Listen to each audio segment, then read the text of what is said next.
Arsen. 9. Kecerobohan Nadira. Beberapa hari sudah berlalu, namun hubungan antara Arsen dan Nadira sedikit pun tidak menunjukkan adanya perubahan seperti yang diharapkan orang tua mereka. Hampir setiap hari Arsen hanya fokus pada urusan pekerjaannya melalui laptop. Dia sama sekali tidak punya waktu untuk memikirkan Nadira dan kehidupan barunya. Pernikahan itu sungguh tak ada arti baginya. Sementara Nadira secara diam-diam mulai memperhatikan pria kaku itu tanpa disadarinya. Apa yang dilakukan Nadira belum bisa dipastikan kalau dia mulai punya rasa yang berbeda. Karena ternyata dia memperhatikan Arsen bukan karena tertarik dengan ketampanan dan kesempurnaannya. Malah dia semakin kebingungan melihat pria seperti Arsen. Bahkan dia mulai berpikir Arsen bukanlah laki-laki normal yang sama sekali tidak peduli terhadap wanita cantik berpenampilan seksi seperti dirinya. Seperti sore itu, Arsen yang lagi fokus menatap layar laptopnya sedikit pun tidak melirik ke arah Nadira yang baru saja keluar dari dalam kamar mandi. Nadira yang semakin mencurigai Arsen bukanlah laki-laki normal, sengaja keluar dengan hanya mengenakan handuk, menutupi sebagian tubuhnya melangkah menuju lemari pakaian. Selama 4 hari berlalu setelah pernikahan mereka, itu kali pertama Nadira masuk kamar mandi tanpa membawa baju ganti. Dia memang sengaja ingin mencari tahu reaksi Arsen saat melihatnya dengan penampilan seperti itu.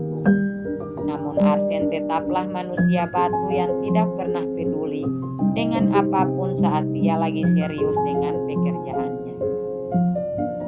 Sambil mengambil satu persatu pakaian gantinya, Nadira terus memperhatikan Arsen dari cermin besar yang ada pada pintu lemari di sebelahnya. Kecurigaannya semakin besar melihat Arsen yang tidak peduli padanya. Tetapi dia merasa belum puas karena belum ada bukti yang menguatkan kecurigaannya. Dalam keadaan mematung, pikiran Nadira mulai bekerja memikirkan cara untuk bisa mendapatkan bukti itu.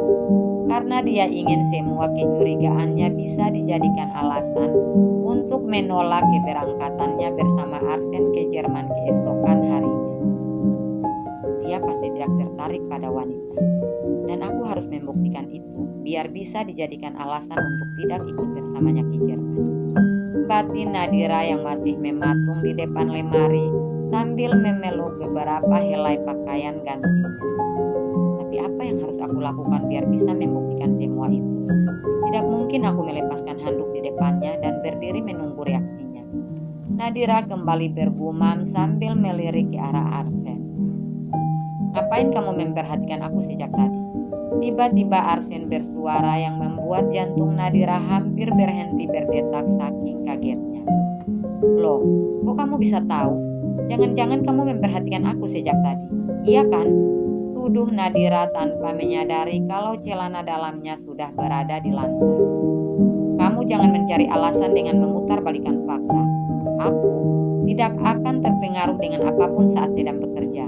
Jangankan kamu memakai handuk, tanpa sehelai benang pun yang menutupi tubuhmu, aku tidak akan memperhatikanmu, ujar Arsen dengan tampang khasnya. Ya jelas kamu gak terpengaruh, kamu kan gak tertarik sama wanita. Dan asal kamu tahu, aku sudah mulai menyadari itu sejak kemarin. Tutur Nadira penuh keyakinan yang membuat Arsen langsung beranjak dan melangkah mendekatinya. Apa maksud kamu berbicara seperti itu?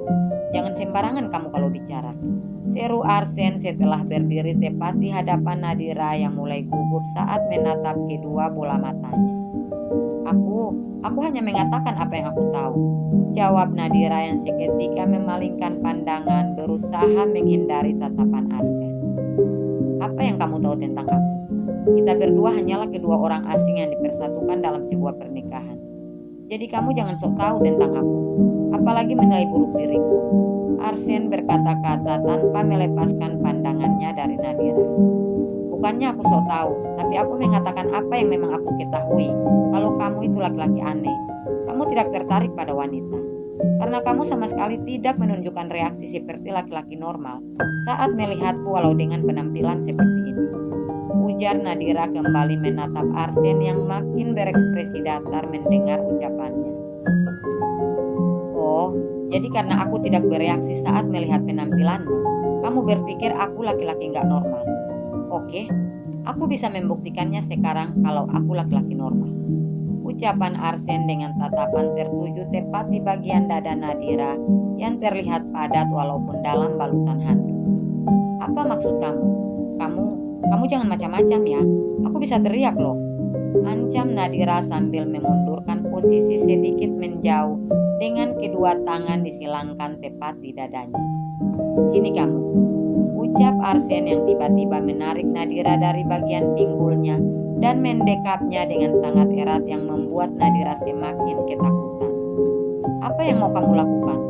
Tanya Nadira sambil memegang erat ujung handuknya yang hampir melorot karena perbuatan Arsen.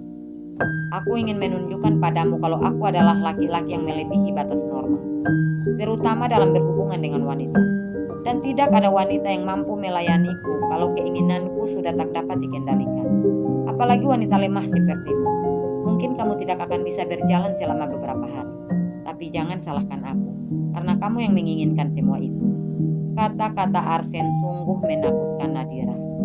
Sekujur tubuh Nadira seketika bergetar saat Arsen mulai mendekatkan wajahnya. Dia begitu takut membayangkan apa yang baru saja dikatakan suaminya. Namun anehnya, dia malah hanya terdiam seperti pasrah menantikan sesuatu yang akan terjadi. Tapi tiba-tiba terdengar ketukan pintu diiringi suara seorang asisten rumah tangga memanggil Nadira yang membuat Arsen langsung melepaskannya. Non Dira, ibu sama bapak juga ayah mertua Non sedang menunggu Non dan Den Arsen di bawah. Iya Bi, aku pakai baju dulu, jawab Nadira spontan tanpa berpikir panjang dan langsung buru-buru melangkah menuju kamar mandi. Tapi tiba-tiba langkah kakinya terhenti tepat di depan pintu kamar mandi saat mendengar suara Arsen. Apa kamu gak mau memakai celana dalam? Pertanyaan Arsen yang membuat kedua bola mata Nadira terbuka lebar menghadap pintu kamar mandi. Apa maksud kamu? Mana mungkin aku mau memakai dress tanpa celana dalam? Kamu pikir aku bocah? Tanya Nadira yang sudah berbalik menghadap Arsen dengan tatapan tajam penuh kekesalan. Terus ini apa? Ini kan celana dalam kamu. Atau jangan-jangan kamu mau memakai celana dalam bekas di dalam kamar mandi? Tanya balik Arsen sambil menunjukkan celana dalam berwarna merah yang ada di tangannya. Nadira benar-benar malu mendengar ucapan Arsen, apalagi saat melihat celana dalam miliknya yang ada di tangan Arsen. Dengan kepala tertunduk tanpa bisa berkata-kata, dia langsung melangkah menghampiri Arsen dan segera mengambil celana dalamnya dari tangan Arsen yang sama sekali tidak berekspresi. Kemudian dia kembali bergegas menuju kamar mandi dengan perasaan malu yang tak dapat disembunyikan. Mengapa aku begitu ceroboh?